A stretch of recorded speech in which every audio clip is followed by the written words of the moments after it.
15년 동안 동거한 후 나는 그녀가 나를 속이고 있다는 것을 발견했다. 그녀는 몇 가지 단서를 남기기 시작했고 마침내 나는 그것을 눈치챘습니다. 남은 것은 결코 치유될 수 없는 균열뿐이다. 그녀는 이혼을 원했다. 나는 더 이상 무엇을 붙잡을 힘이 없다. 그녀의 말 한마디 한마디가 내 마음에 칼로 찌르는 듯했지만 나는 이제 지쳤다. 더 이상 싸울 힘도 마음도 없다. 남은 건 이 집 안에서의 침묵뿐이다. 적어도 감정적으로는 그녀는 나에게 불평을 했지만 나는 오래전부터 그녀의 말을 듣지 않았고 그녀의 불평과 조롱을 무시했습니다. 하지만 진실을 알게 되자 나는 단지 그녀의 말을 듣는 것이 아니라 진심으로 들었습니다. 그녀는 우리의 결혼 생활에 불만을 품고 있었고 나에 대한 사랑이 사라졌다고 했습니다. 나는 그녀에게 우리가 결혼 생활을 고칠 수 있다고 설득하려고 하면 그녀는 오히려 더 멀어질 것이라는 것을 알았습니다. 그녀의 눈에서 나는 그것을 볼 수 있었습니다. 우리 사이의 간극은 점점 더 커져갔고 나는 이 문제를 해결하려는 생각을 버리기로 했습니다. 나는 거기 앉아 맥주를 마시며 우리의 마지막 싸움을 계속해서 떠올리며 그녀를 어떻게 다시 되찾을 수 있을지 고민했습니다. 하지만 내가 더 노력할수록 그녀는 점점 더 멀어졌습니다. 나는 종종 밤늦게 손님 방에서 지내며 아내는 큰 침대에서 자고 있었습니다. 어느 날 밤 나는 우리의 관계에 대해 반성하며 뭔가 깨달았습니다. 왜 나는 그녀의 감정에 대해 싸우고 있었을까요? 그녀가 느끼는 것은 그녀에게 진짜였고 나는 그것을 무시해왔습니다. 내가 그녀에게 그녀의 감정이 틀렸다고 말하려고 했던 것이 얼마나 어리석었는지 깨달았습니다. 그때부터 나는 그녀와 싸우지 않기로 결심했습니다. 하지만 나는 어떻게 해야 할까요? 어두운 방에서 앉아 있을 때 문득 깨달았습니다. 나도 행복하지 않았습니다. 더 이상 그녀를 사랑하지 않았습니다. 나는 우리 결혼 생활의 아이디어와 우리가 함께했던 삶을 사랑했던 것입니다. 하지만 그건 더 이상 우리의 현실이 아니었습니다. 이 깨달음은 나를 흔들었고 나는 변화를 해야 한다는 것을 알았습니다. 나는 시간을 들여 반성한 끝에 계획을 세웠습니다. 이 계획이 성공할지 아닐지는 중요하지 않았습니다. 나는 우리가 지금 하고 있는 일이 효과가 없다는 것을 알았고 같은 일을 반복하면서 다른 결과를 기대할 수는 없었습니다. 그래서 나는 미소를 지으며 빈 맥주병을 쓰레기통에 버리고 손님 방에서 자기로 결심했습니다. 이것이 계획의 일환이었지만 내가 막자리에 누부려던 순간 아내인 수진이 문을 열고 불을 켰습니다. 내 평화를 방해하는 순간이었습니다. 왜 손님 방에서 자고 있어? 수진이 방으로 들어오며 물었습니다. 나는 눈을 가늘게 뜨며 밝은 불빛에 눈을 조정했습니다. 밤늦게까지 깨어 있었고 너를 방해하고 싶지 않았어 라고 대답했습니다. 수진은 잠시 나를 바라보더니 부엌으로 가서 커피를 만들기 시작했습니다. 나는 커피를 마시지 않으니 다행히도 나는 그저 깨어서 준비가 되었습니다. 샤워를 마친 후 나는 다가올 대화를 준비하며 이상하게도 발걸음이 가벼워졌습니다. 거실로 들어갔을 때 수진은 내 맞은편에 앉아 있었습니다. 그녀는 분명히 동요하며 주먹을 쥐고 있었습니다. 나는 평소 자리인 소파에 앉으며 그녀를 주의 깊게 바라보았습니다. 그녀가 떨리는 목소리로 시작했습니다. 이건 이제 더 이상 안 되겠어. 나는 실망하고 길을 잃었고 더 이상 널 사랑하지 않는 것 같아. 나는 가만히 앉아 그녀의 말이 공중에 떠오르게 내버려 두었습니다. 그녀는 깊게 숨을 들이쉬고 계속 말했습니다. 우리가 함께한 시간이 길었지만 이제 우리는 이혼해야 할 것 같아. 이혼이라는 단어가 공기 중에 떠돌았고 그녀가 제 응답을 기다리며 불안해 보였을 때 저는 미소를 짓지 않을 수 없었습니다. 그래, 내 사랑. 나는 정상적으로 대답한다. 수진이는 눈을 믿을 수 없이 깜빡거렸다. 지훈아, 내 말 들려? 나는 고개를 끄덕이며 말했다. 응, 들었어. 당신은 더 이상 나를 사랑하지 않고 이혼을 원하나요? 인정합니다. 그녀는 어리둥절해 보였고 내 얼굴은 어리둥절해 보였다. 이제 이해했어? 그녀가 물었습니다. 나는 일어나 그녀에게 다가가 무릎을 꿇었습니다. 수진, 내가 나를 사랑하지 않으면 내 감정을 바꿀 수는 없어. 나는 그걸 어떻게 반박할 수 있겠어? 나는 잠시 말을 멈추고 그녀의 눈을 바라보며 계속 말했습니다. 너가 나와 함께 살 수 없다고 느낀다면 그걸 어떻게 반박할 수 있겠어? 수진은 내가 미쳤다고 생각하는 듯한 표정으로 나를 바라보았습니다. 하지만 그 순간 나는 그녀의 눈에서 내가 그녀의 감정을 이해하고 있다는 것을 알아보았고 그녀는 그것을 인정하며 감사해했습니다. 잠깐, 너 나를 사랑하지 않다고 말했어? 수진이 떨리는 목소리로 물었습니다. 나는 고개를 끄덕였습니다. 너처럼 그런 때가 있었어. 그녀는 놀라며 자신이 상상한 장면과는 다른 상황이 펼쳐진 것 같았습니다. 그녀의 감정은 얼굴에 그대로 드러났고 나는 그 변화가 눈에 띄지 않을 수 없었습니다. 다른 얘기라도 있나요? 내가 물었습니다. 오늘 밤 떠나야 해요. 이걸 지금 해결하고 싶어요. 괜찮으시면. 지금 떠날 거예요? 그녀가 거의 속삭이듯 물었습니다. 나는 일어나 재킷을 입었습니다. 응, 떠날 거야. 몇 군데 술집이라도 가봐야겠다. 아마 내가 아닌 다른 사람을 찾아볼지도 몰라. 나는 그녀에게 손을 흔들며 작별 인사를 하고 그 자리를 떠났습니다. 그녀는 의자에 앉아 충격을 받은 채 말도 없이 앉아 있었습니다. 나는 가까운 술집에 들러 버번을 주문하고 사람들 틈에서 멀찍이 떨어져 앉았습니다. 내가 술 마시며 음료를 홀짝이는 동안 나는 핸드폰을 꺼내 민지에게 전화를 걸었습니다. 민지는 사무실에서 소문을 잘 퍼뜨리는 동료로 유명했습니다. 나는 버림받은 남편 역할을 하며 수진과 나눈 대화, 특히 그녀가 요구한 이혼에 대해 이야기했습니다. 물론 전체 진실은 말하지 않았습니다. 나는 술집에서 위로를 찾으며 위스키를 마시고 있었고 내일 출근하지 못할 수도 있겠다고 했습니다. 민지의 머릿속에서 생각이 빠르게 돌아가는 소리가 들리는 듯 했습니다. 우리는 회사에서 조금 장난스럽게 얘기했던 사이였고 그녀는 곧 혼자가 되었습니다. 민지가 저한테 와서 이 감동적인 순간에 같이 있고 싶다고 해서 같이 술 마시러 갔어요. 나는 그 제안을 받아들이고 술집에서 그녀를 만났습니다. 나는 내 아내와 그녀의 친구들이 자주 가는 곳을 알았습니다. 내가 다른 사람에게 보일까봐 걱정하지 않았습니다. 이제 내 결혼은 끝났으니까요. 수진과 나는 서로 사랑이 남지 않았습니다. 민지는 빠르게 나타나 멋지게 차려입고 왔습니다. 아마도 나보다 먼저 내게 다가가려는 의도였겠지요. 적어도 나는 그렇게 믿고 싶습니다. 하지만 그녀가 나를 보았을 때 내 몸짓과 분위기가 내가 말한 큰 뉴스와 일치하지 않는다는 것을 알고 놀랐습니다. 지윤아, 무슨 일이야? 그들이 나란히 앉았을 때 그녀가 물었다. 나는 손을 들어 이제 희박한 반지를 손가락으로 가리켰다. 그녀는 이혼을 원한다. 그게 그녀의 느낌이에요. 왜 싸워야 해? 나는 웨이터를 다시 불러서 다른 음료를 주문했다. 민지는 앉아서 자기 음료를 주문했어요. 너 더 화난 것 같아. 그녀가 말했습니다. 나는 깊게 숨을 들이쉬며 답했습니다. 우리는 오랫동안 불행했어요. 결국 나는 아마 그녀를 예전처럼 사랑하지 않는 것 같아요. 그녀는 이혼을 원해요. 나는 더 이상 싸우지 않을 거예요. 그녀가 떠나고 싶다면 괜찮아요. 나는 이제 잊혀지고 사랑받지 않는 느낌으로 누워있지 않을 거예요. 민지는 큰 모금을 마시고 잔을 내려놓았습니다. 그녀는 나를 보며 내 태도가 그녀에게 어떤 영향을 미쳤다는 걸 알 수 있었습니다. 나는 그게 혼란스러움인지 아니면 다른 감정인지 확신할 수 없었습니다. 춤추러 가자. 나는 그녀가 대답하기 전에 말을 꺼냈습니다. 그녀의 손을 잡고 춤추러 갔습니다. 그녀는 나를 올려다보며 말했습니다. 지훈아, 넌 뭐 하려고 하는 거야? 나는 그녀를 더 가까이 끌어당기며 그 친밀감을 즐겼습니다. 나는 그녀가 원하는 모든 것을 줄 거야. 지금 나는 내가 원하는 대로 할 거야. 그리고 지금 나는 너와 춤추고 싶어. 사실 나는 너와 오래전부터 춤추고 싶었어. 그녀는 웃으며 내 눈을 바라보았습니다. 내가 그녀에게 복수하려는 거라면? 내가 한쪽 눈썹을 올리며 대답했습니다. 어쩌면 그녀는 내 몸에 다가와 내가 말했습니다. 괜찮아요. 그렇다면 그녀는 한숨을 내쉬며 말했다. 우리는 시간 가는 줄 모르고 춤을 췄습니다. 수진에게 집에 언제 돌아갈지 걱정하지 않는 것이 기분이 좋았습니다. 민지는 재미있고 지적이었고 우리는 저녁 내내 장난스럽게 대화를 나누었습니다. 그녀는 완전히 내 것이었고 그녀는 그것을 알고 있었습니다. 나는 그것을 알았지만 그녀를 집으로 데려가지 않았습니다. 그 여자랑 데이트를 했다며? 그녀는 비난 가득한 목소리로 물었습니다. 우리는 데이트 중이었다. 나는 차분하게 대답했습니다. 데이트라고? 그녀가 비명을 지르며 물었습니다. 나는 고개를 끄덕였습니다. 응. 내가 이혼을 원한다고 했지. 내가 나를 더 이상 사랑하지 않는다면서.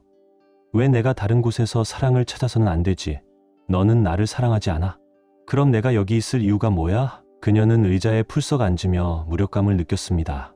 그럼 사람들이 뭐라고 할까? 그녀는 이제 조용한 목소리로 물었습니다. 예진이 이미 내가 어떤 여자랑 데이트 중이라고 소문을 퍼뜨리고 있어. 나는 일어나 방을 왔다 갔다 하며 말했습니다. 민지를 그렇게 말하지 마. 나는 단호하게 말했습니다. 그녀는 여성이고 나는 그녀를 그렇게 대했어. 어젯밤에 그녀는 결혼한 남자와 데이트를 했어. 하지만 그게 바로 내가 말하는 방탕한 여자의 모습일 거야. 그럼 남편 몰래 다른 남자와 데이트를 하는 결혼한 여자는 뭐라고 불러야 할까? 수지는 말없이 앉아 있었고 얼굴에는 당황과 깨달음이 섞여 있었습니다. 그게 나랑 무슨 상관이야? 그녀는 폭발하듯 말했습니다. 나는 침착하게 우리 사이의 침묵이 길어지게 두었습니다. 그녀는 마침내 내 얼굴에서 무언가를 읽어냈습니다. 너는 얼마나 알아? 그녀가 떨리는 목소리로 물었습니다. 충분히 알고 있어요. 나는 날카롭게 대답했습니다. 그 사람이랑 잤든 안 잤든 나는 이제 더 이상 신경 쓰지 않아. 내가 떠났을 때부터 이 결혼은 끝났어. 나는 끝났어. 이제 나는 나를 돌봐. 집에서 아내에게 지원받지 못하니까 나는 주방으로 가서 저녁을 준비했습니다. 저녁을 다 먹고 나니 수진이 나를 지켜보고 있었습니다. 그녀는 잠시 망설이다가 말했습니다.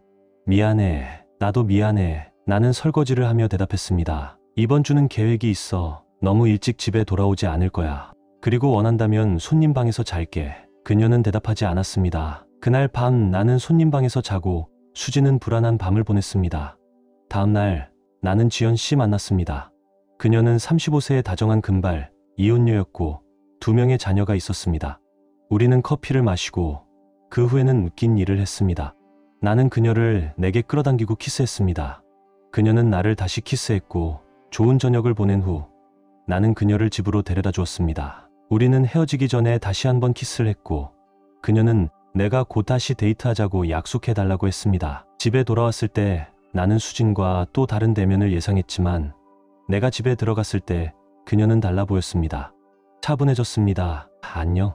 그녀가 조용히 말했습니다. 나는 미소를 지으며 데이트 후 옷을 벗으며 그녀를 맞이했습니다. 좋은 시간 보낸 것 같아 보이네. 그녀가 감정을 숨기려 하며 말했습니다.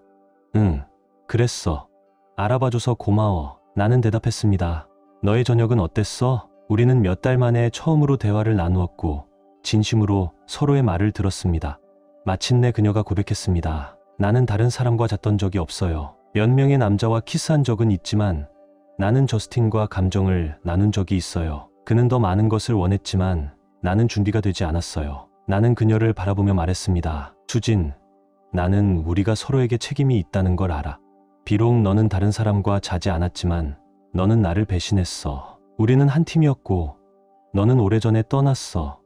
내가 다른 사람과 자지 않은 것을 존중하는 건 사실이지만 넌 여전히 나를 상처 입혔어. 내가 내 감정을 논쟁하기보다는 그저 듣기만 했어야 했어. 그녀는 고개를 끄덕이며 얼굴에는 후회와 받아들임이 섞여 있었습니다. 우리는 잠시 침묵 속에서 앉아 있었습니다. 서로 모든 것을 처리하고 있었습니다. 지훈이, 나는 지금 너무 혼란스러워. 이혼을 원하는지 잘 모르겠어. 나는 미소를 지으며 대답했습니다. 결정을 내리면 알려줘. 나는 너를 내쫓지 않을 거고 당분간 떠날 생각도 없어. 나는 손님 방으로 가고 있었는데 그녀가 물었습니다. 여전히 민지를 만날 거야? 응. 나는 대답했습니다. 나는 그녀도 만날 거고 다른 사람들도 만날 거야. 내가 해야 할 대로 해. 결정해. 나는 내 자신에게 가장 좋은 방법을 찾아야 해. 이혼을 한다면 그건 우리가 아니었을 뿐이야. 나는 손님 방으로 들어갔지만 그녀는 뒤따라왔습니다. 문 앞에서 멈추며 말했습니다. 지훈이. 나는 셔츠를 벗으며 그녀를 돌아보았습니다. 제발 침대로 돌아와. 그녀는 애원하며 말했습니다. 나는 잠시 망설였습니다. 그게 현명한 생각일까? 눈물이 그녀의 얼굴을 타고 흘렀습니다. 모르겠어. 그냥 지금 너를 원해. 나는 그녀에게 손을 내밀었고 그녀는 내 품으로 덮쳤습니다. 그리고 울기 시작했습니다. 그녀는 혼란스러워했고 어떻게 느껴야 할지 몰랐습니다. 나는 그녀를 우리 침대까지 안고 가서 그녀를 품에 안고 잠이 들었습니다. 하은이 내 좋은 친구였습니다. 우리는 자주 최신 TV 프로그램과 팬덤에 대해 얘기했습니다. 그날 저녁 그녀는 라이브 음악이 있는 술집에 가고 싶어 했지만 그녀의 친구들이나 데이트 상대들은 아무도 관심을 가지지 않았습니다. 그래서 나는 그녀를 데리고 갔습니다. 우리는 재미있게 보냈지만 우리 사이에는 로맨틱한 화학작용은 없었고 단단한 우정만 있었습니다. 그것만으로도 둘 다 충분했습니다. 나는 일찍 집에 돌아왔고 차를 주차했는데 차가 하나 보였습니다. 잠깐 질투심이 일었지만 나는 곧 자신을 진정시켰습니다. 어차피 무슨 일이 일어나든 일어날 거야. 이 기술은 내가 비행 공포증 치료 중에 정신과 의사에게 배운 방법이었습니다. 오, 하나님, 비행기를 탄다. 라고 생각하는 대신 그는 나에게 오, 하나님, 비행기를 탄다. 너무 기대돼. 라고 생각을 바꾸도록 도왔습니다. 조금 연습이 필요했지만 단기적으로는 꽤 효과가 있었습니다. 나는 내 만트라를 반복하며 문을 열었고 수진이, 예진이 함께 앉아있는 것을 발견했습니다. 지훈이, 수진이 말했습니다. 예상보다 빨리 돌아왔네. 예진이 말했습니다. 나는 그들에게 고개를 끄덕였습니다. 예진이 차갑게 나를 쳐다보았지만 말을 하지 않았습니다. 일이 빨리 끝났어요. 그래서 여기 왔어요. 프라이버시가 필요해. 수진과 예진이 서로 눈을 마주쳤고 예진이 일어났습니다. 가야 할 시간이네, 수진. 나중에 얘기할게. 수진은 예진이 문 밖으로 보내고 돌아오며 말했습니다. 방해해서 미안해. 내 저녁을 방해할 생각은 아니었어. 나는 어깨를 으쓱하며 말했습니다. 그럴 필요 없어. 지훈이, 여기도 너의 집이잖아. 나는 잠시 그녀의 말을 생각하며 멈췄습니다. 우리 둘 다 이곳을 집이라고 부른 적이 언제였지? 밥 먹었어? 그녀가 물었습니다. 나는 그녀와 예진이 함께 나눈 것으로 보이는 남은 음식을 찔러보았습니다. 어떻게 지내? 내가 물었습니다. 그녀는 앉았습니다. 괜찮을 것 같아. 예진이 초대했는데 더 혼란스러워졌어. 어떻게? 내가 물었습니다. 그녀는 내가 나가서 자물쇠를 바꾸고 이혼하라고 했어. 수진이 말했습니다. 응. 민수는 아직 일하고 있어서 자물쇠 수리공을 부를 시간이 없었나 봐. 나는 대답했습니다. 그녀는 부드럽게 웃었습니다. 바보 같은 소리 하지 마. 나는 그녀에게 내가 이혼을 요청한 것이라고 설명해야 했습니다. 내가 너에게 무슨 권리가 있겠어? 내가 떠났잖아. 그녀는 나를 똑바로 쳐다보았습니다. 그 마지막 말은 더 질문 같았고 답을 찾으려는 듯한 표정이었습니다. 나는 일어나서 그녀를 안심시키고 싶었지만 하지 않았습니다. 내가 아무리 그녀를 안심시키려고 해도 그것이 오히려 그녀를 더 멀어지게 만들었을 것이기 때문입니다. 그 대신 나는 주제를 바꾸며 이렇게 말했습니다. 미안한 소식이 있어. 내일 밤 데이트가 취소됐어. 그래서 이제 콘서트 티켓이 남았어. 다른 여자 대신 너랑 갈래? 그녀의 얼굴이 밝아졌습니다. 오, 지훈이, 난 정말 가고 싶어. 내가 괜찮다면. 나는 어깨를 으쓱이며 말했습니다. 그럼 이 티켓을 회사 사람에게 줄 수도 있는데. 아니, 난 너랑 가는 게 좋겠어. 그녀는 단호하게 말한 후 덧붙였습니다. 너랑 가는 게 기쁠 거야. 그녀는 얼굴이 빨개지고 고개를 끄덕였습니다. 정말? 내가 물었습니다. 응. 그녀가 속삭였습니다. 나는 미소 지었습니다.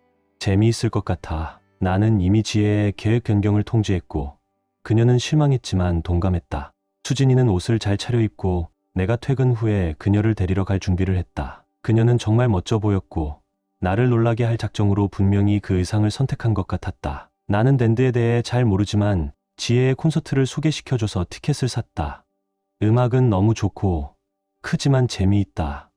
우리가 지혜에 처했을 때 나는 수진이 놀라워하는 것을 보았다. 그녀는 지혜의 멋진 모습에 놀랐고 헤더가 바로 나의 오늘 밤 데이트 상대라는 것을 금세 알아차렸다. 헤더에게 사과하고 수진이를 소개할게요. 지혜 수진입니다. 수진아, 여기 지혜. 나는 지혜가 나의 데이트 상대였다고 그녀에게 말했지만 무슨 일이 일어났다고 덧붙였다. 평소 수진 씨를 소개할 때는 내 아내라고 말했는데 이번에는 안 하기로 했어요. 수진이는 바로 알아본다. 반가워요. 지혜.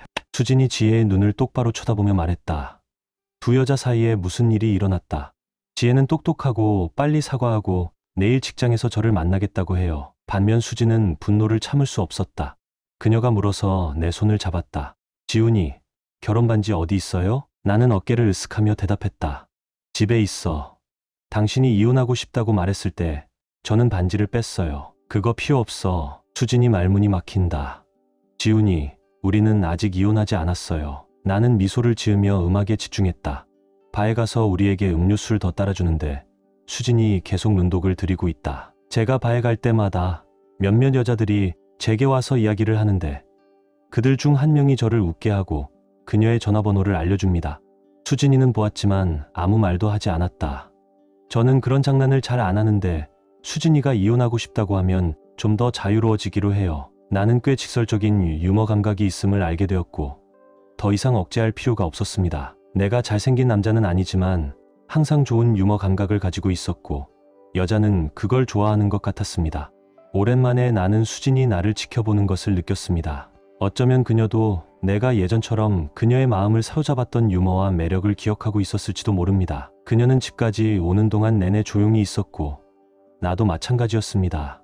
집에 도착해서 잠자리에 들 준비를 하던 중 수진이 다시 물었습니다. 지훈이, 결혼 반지가 어디 있어? 나는 서랍 속 양말 칸을 가리켰습니다. 그녀는 그쪽으로 걸어가서 서랍을 열고 금반지를 꺼냈습니다. 그녀는 잠시 그것을 바라보다가 나를 보았고 눈에 눈물이 맺혔습니다. 이제 이 반지는 내 거야. 나는 말했습니다. 그걸 버리든 팔든 내 마음대로 해. 그녀는 망설였습니다. 어떻게 해야 할까? 그녀가 조용히 물었습니다. 내가 원하는 대로 해. 나는 대답했습니다. 그 반지는 우리 사랑의 상징이었어. 우리의 결혼을 나타내는 거였지. 한때는 내가 다른 사람과는 결혼한 사람이라는 경고의 표시였어. 대부분의 사람들은 그 의미조차 모를 거야. 나에게 이 반지는 다른 여자들을 멀리하게 했어. 나는 내 반지도 그렇게 너를 지켜주길 바랐지.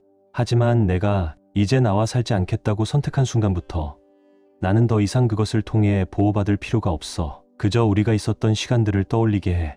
나는 그녀의 눈을 똑바로 보며 말했습니다. 언젠가 내가 결정할 때가 오면 내가 그것을 어떻게 할지 결정할 거야. 나는 그녀에게 다가가 금반지를 그녀의 손에 쥐어주었습니다. 그녀는 그것을 조용히 받아들였고 그 책임을 감당하려는 듯 보였습니다.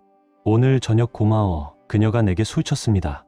나는 콘서트도 즐겼고 너와 함께 시간을 보낼 수 있어서 좋았어. 언제든지. 나는 잠깐 대답하고는 다시 잠에 빠졌습니다. 다음날 아침 식사는 준비되어 있었습니다. 수지는 계란과 베이컨을 만들어 주었고 나는 그녀의 노력에 감사했습니다. 하지만 그녀를 보면서 나는 그녀가 결혼 반지와 약혼 반지를 아직도 차고 있다는 것을 깨달았습니다. 그날 아침 우리는 함께 아침을 먹으면서 수진이 결혼 반지와 약혼 반지를 자꾸 만지고 있다는 것을 알게 되었습니다. 나중에 일터에서 예진이 나에게 전화를 걸었습니다. 예진이, 내가 말했습니다. 너한테서 전화가 오다니 놀랐어. 무슨 일이야? 오늘 점심 12시 30분에 보헤미아에서 만날까? 그녀가 말하고 전화를 끊었습니다. 나는 전화를 끊은 후 무슨 일이 일어날지 확신할 수 없었습니다. 예진이 수진의 직장 동료였고 나는 그녀와 별로 교류가 없었습니다. 수진은 항상 그녀와 잘 지내는 것 같았지만 예진이 나에게 그렇게 친절하지 않았습니다. 나는 처음 민지를 만났던 술집에 들어갔을 때 예진이 흰색 리넨 테이블부가 깔린 테이블에 앉아 있는 것을 보았습니다. 그녀는 나에게 손을 흔들었지만 표정은 긴장되고 엄격했습니다. 이 대화는 아마도 불쾌할 것이라는 신호였습니다. 내가 자리에 앉자마자 우리의 주문을 받았습니다. 캐롤은 나를 강하게 쳐다보며 말했습니다. 너 뭐 하는 거야? 수지는 고통 속에 있는데 너는 그 여자들하고 데이트하고 있잖아. 오랜만에 나는 얼굴이 붉어지는 것을 느꼈습니다. 부끄러움과 분노가 섞여 있었습니다. 나는 금세 입을 다물고 내가 여기서 뭐라고 말하거나 행동하면 아마 수진에게 바로 전달될 것이라는 걸 깨달았습니다. 나는 감정을 가다듬고 나서 대답했습니다. 예진이 수진에 대해 얼마나 알고 있어? 내가 물었습니다.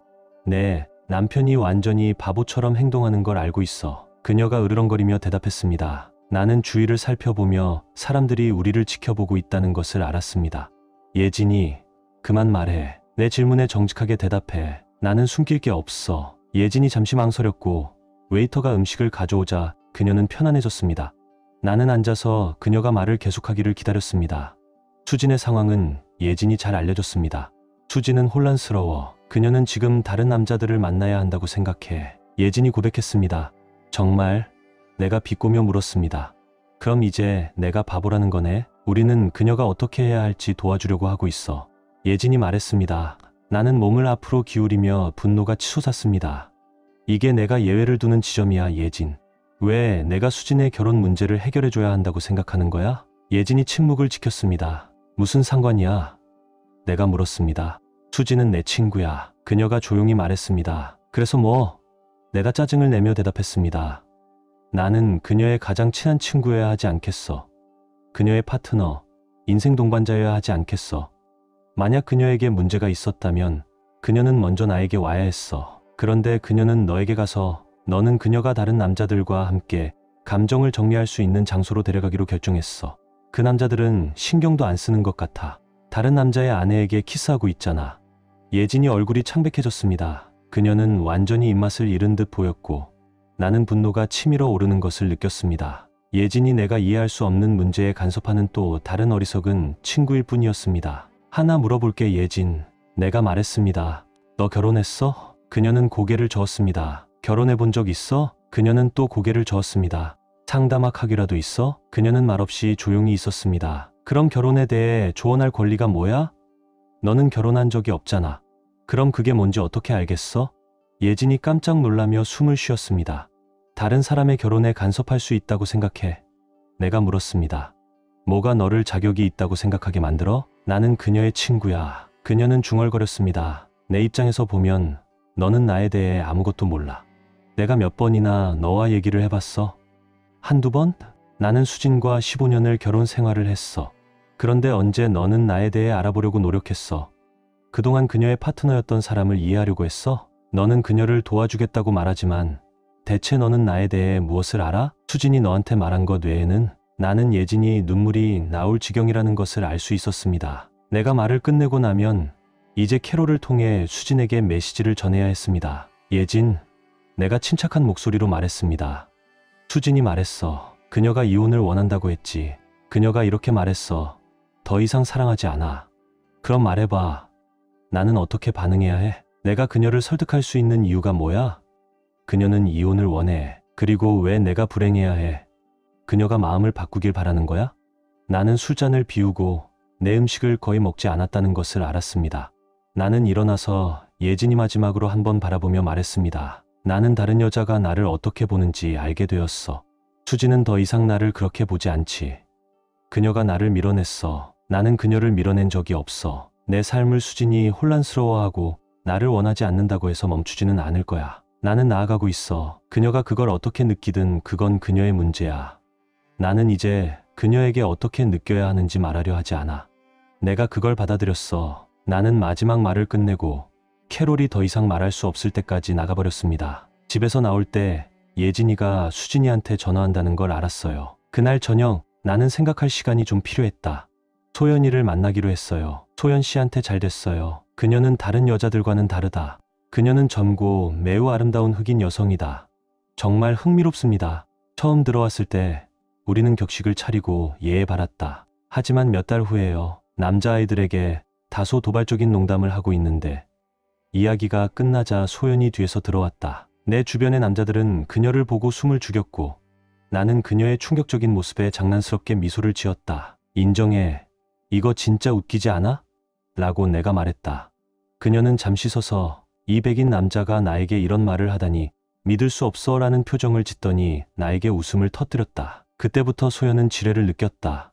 소연은 잠시 서 있다가 이 백인 남자가 이런 말을 하다니 믿을 수가 없다는 표정을 지으며 나에게 웃음을 터뜨렸다. 그때부터 소연이는 그냥 저희 중에 다른 남자라고 느꼈어요. 하지만 데이트가 끝날 무렵 그녀는 완전히 여자로 변했다. 소연은 다른 여자들과는 달리 나에게 더 많은 것을 허락했지만 그 순간 나는 그녀의 제안을 거절했다. 같이 밤을 보내고 싶지만 수진이랑 내 문제를 해결해야 해. 그날 밤 내가 침대에 누워있을 때 수진이 말했다. 지훈이. 응. 나는 대답하고 그녀를 바라보았다. 씻어. 그녀의 목소리가 떨렸다. 왜? 나는 혼란스러워하며 물었다. 불이 켜졌고 나는 그녀의 얼굴이 붉어지고 울고 있는 것을 보았고 눈물이 가득했다. 그녀는 내 눈을 볼 수 없었다. 제발 지훈아, 안 씻으면 거실에서 자야 된다고 말해줄게. 저는 충격을 받았어요. 무슨 일이야? 당신의 몸에서 나는 그녀의 냄새를 참을 수 없어요. 그녀는 나에게 등을 돌렸다. 그녀랑 비슷한 냄새가 나. 그러다가 깨달았어요. 그녀가 말하는 그녀가 바로 소연이라는 걸. 나는 끔찍함을 느꼈다. 유감스럽게도 저는 그것을 알아차리지도 못했어요. 유감입니다. 나는 속삭이고 그녀의 고통을 느꼈다. 만약 당신이 나를 거실로 보내고 싶다면 나는 할 것이다. 아니요. 그녀가 흐느껴 울며 말했습니다. 다시 우리 침대로 와주길 바라지만 내가 샤워를 하고 난 후에야 저는 그녀의 냄새를 참을 수 없어요. 나는 내가 다른 여자들을 만나는 것을 참을 수 있다. 나는 내가 친구들과 어디론가 간다는 소문은 신경 쓰지 않는다. 하지만 이제 너는 그녀와 같은 냄새가 난다. 느낀다. 나는 그녀의 침대 옆으로 걸어가서 그녀의 이마에 가볍게 키스하고 속삭였다. 미안해요. 조심하지 않아요. 샤워하고 올게요. 다음날 아침 토요일, 나는 깜박 잠이 들었다. 일주일이 길고 우리가 매일 저녁 외출할 때 모든 것을 정리하는 것은 어렵다. 나는 늙음을 느끼고 감기에 걸리지 않기를 바란다. 수진이는 나를 깨우고 아침 식사를 준비하고 나의 주말 계획을 물었다. 특별한 계획은 없어요. 나는 대답했다. 수진이 차분한 목소리로 말했다. 수진.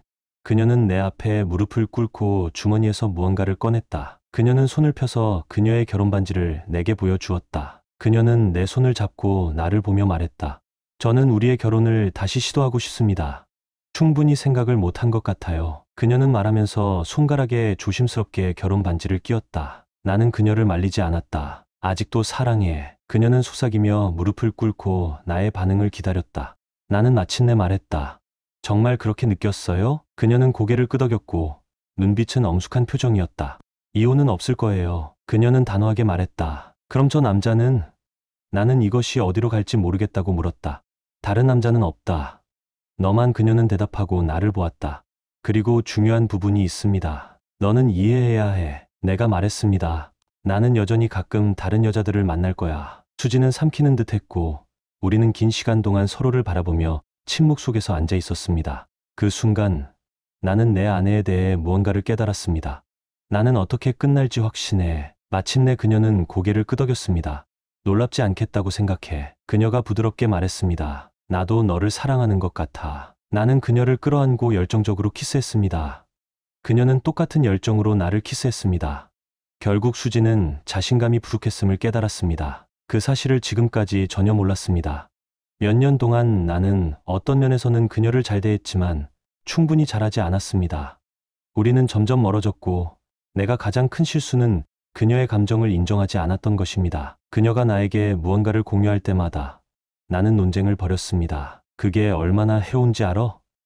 누군가에게 그들의 감정이 사실이 아니라고 말하는 건 얼마나 오만한 일인지 알아? 그것은 시간이 지나면서 원망과 적대감을 쌓게 했고 결국 그녀는 우리가 가진 것을 더 이상 소중히 여기지 않게 되었습니다. 아마도 그것이 내 잘못이었을지도 몰라. 시간이 지나면서 우리는 변했습니다. 그녀는 변했고 나는 변하지 않았어. 왜 나는 예전처럼 돌아가고 싶겠어? 아마 그녀는 내가 돌아가기를 원했을 거야. 하지만 우리는 둘 다 변했다는 걸 알고 있어. 그녀는 이제 내가 떠나고 싶다면 다른 사람들과 자리를 바꿀 수 있다는 걸 이해했을 거야. 정말 다른 사람들을 봐야 하겠어? 그녀가 작은 목소리로 물었습니다. 나는 다른 남자들은 만나지 않을 거야. 나는 미소를 지으며 대답했습니다. 응, 가끔 다른 사람들을 만날 거야.